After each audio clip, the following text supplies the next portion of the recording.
make it work, make it right, make it fast. En français, si je vous le traduis, c'est tout simplement liberté, égalité, fraternité. C'est une citation de notre ami Ken Beck. En gros, ce que ça veut dire, c'est tout simplement qu'il faut faire dans un premier temps une version qui marche, dans un second temps une version mieux, on va dire un peu refactorée, et une troisième version où on optimise la vitesse, les ressources, etc.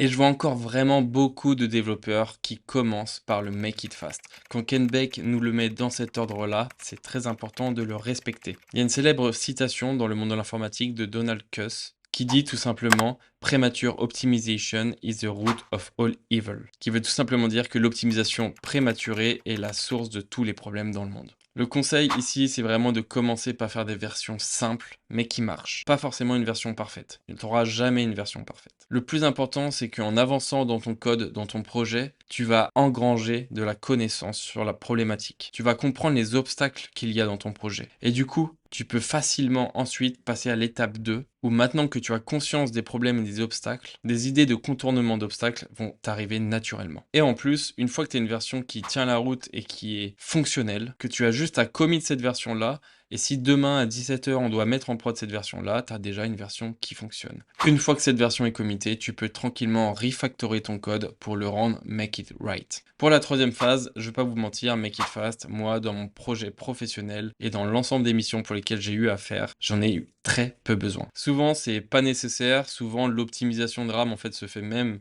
pendant le make it right. Et de toute façon, si l'optimisation c'est vraiment très important, je suis pas sûr que Python soit le meilleur langage pour ça.